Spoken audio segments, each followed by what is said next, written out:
ওম নমঃ শিবায়, ওম নমঃ শিবায়, ওম নমঃ শিবায়। সামনেই চলে এসছে মহাশিবরাত্রি, আর আমরা শিবরাত্রি ব্রত তো অবশ্যই সকলে করব। তো চলুন আজকে জেনে নিই এই বছরে 26শে ফেব্রুয়ারি না 27শে ফেব্রুয়ারি কোন দিন পড়েছে মহাশিবরাত্রি। শিব চতুর্দশী তিথি কতক্ষণই বা থাকছে, উপকরণ কি কি লাগে, নিয়ম মন্ত্র সবই থাকছে এই ভিডিওতে, আর সাথে থাকছে 4 প্রহরের টাইম। তাই অবশ্যই এই ভিডিওটা স্কিপ না করে পুরো ভিডিওটা দেখবেন। আর কমেন্ট বক্সে হর হর মহাদেব কিন্তু লিখতে একদম ভুলবেন না। তো চলুন ভিডিওটা এখান থেকে শুরু করা যাক। দেবাদিদেব মহাদেবের আরাধনা করার সর্বশ্রেষ্ঠ দিন হলো এই মহাশিবরাত্রি। এই দিন ভক্তি ভরে পুজো করলে মহাদেব তার ভক্তদের সব মনস্কামনা পূর্ণ করেন। মাঘ মাসের কৃষ্ণপক্ষের চতুর্দশী তিথিতে মহাশিবরাত্রি ব্রত পালন করা হয়। এই ভিডিওর মাধ্যমে আমরা জেনে নেব 2025 সালে কবে পালন করব এই মহাশিবরাত্রি ব্রত। শিব চতুর্দশী পালন করতে কি কি উপকরণ লাগবে এবং শিব পূজার নিয়ম। শাস্ত্রমতে শিবরাত্রির শ্রেষ্ঠ সময় হলো নিশিকাল। এই তিথিতে 4 প্রহরে পুজো করা হয় ও শিবলিঙ্গে জল ঢালা হয়। শাস্ত্রমতে মহাশিবরাত্রি তিথিতে শুরু হয় সন্ধ্যাবেলা। স্নানের পর পুজো শুরু করা উচিত। এবছর 26শে ফেব্রুয়ারি পড়েছে শিবরাত্রি ব্রত। 26শে ফেব্রুয়ারি 13ই ফাল্গুন 1431 সকাল 9:42 থেকে 27শে ফেব্রুয়ারি 14ই ফাল্গুন সকাল 8:31 অবধি থাকছে শুভ সময়। শিবরাত্রি ব্রত যেহেতু সন্ধ্যাকালীন করা হয়, তাই 26শে ফেব্রুয়ারি সন্ধ্যাবেলা থেকে প্রথম প্রহর ধরা হবে। আর যারা সকালে পুজো করতে চান তারা বেলা 12টার পর উপোস থেকে পুজো করতে পারেন। শিবরাত্রি ব্রতের প্রথম প্রহর শুরু হবে 26শে ফেব্রুয়ারি সন্ধ্যা 6:23 থেকে রাত 9:30 পর্যন্ত। দ্বিতীয় প্রহর হলো রাত 9:30 থেকে রাত 12:40 পর্যন্ত। তৃতীয় প্রহর হলো রাত 12:40 থেকে ভোর 3:40 পর্যন্ত।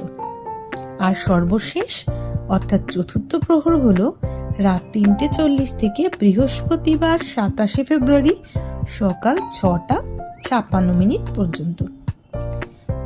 মহাশিবরাত্রি পালনের সময়সূচি: বৃহস্পতিবার 27শে ফেব্রুয়ারি 14ই ফাল্গুন সকাল 8:31 থেকে 9:56 মধ্যে এই শিবরাত্রি পালন করতে হবে। শিবরাত্রি ব্রত করার নিয়ম হলো আগের দিন সংযম করতে হবে, অর্থাৎ সিদ্ধ চালের ভাত আর আমিষ আহার একদমই করা যাবে না।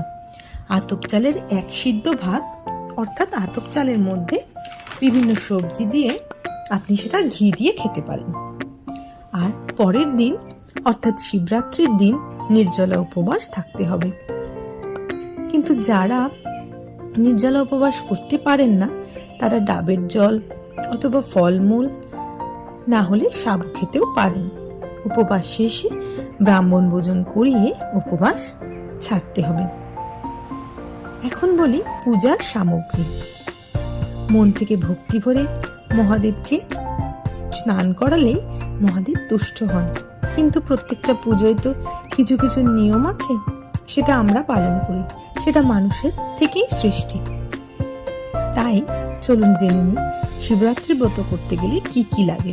একটি শিবলিঙ্গ, নন্দী মহারাজ, পাথর বাটি, সাদা কাপড়। এই পাথর বাটির মধ্যে শিবলিঙ্গকে রেখে তার উপরে একটি সাদা কাপড় দিয়ে মহাদেবকে বসাবেন। শ্বেত চন্দন গুঁড়ো, পঞ্চামৃত দিয়ে মহাদেবের অভিষেক করা হয়। পঞ্চামৃততে কি কি থাকছে? দুধ, দই, ঘি, মধু আর শর্করা। সাথে অবশ্যই থাকছে গঙ্গা জল, শ্বেত চন্দন বা কেশর চন্দন অথবা অষ্টগঙ্গা চন্দন, পৈতে ফুল, বেলপাতা, ফুলের মালা, আকন্দ ফুলের মালা যদি পান তাহলে তো সব থেকে ভালো হয়। দূর্বা, ধুত্রা ফুল, কাঁটা, এই সমস্তগুলো লাগে।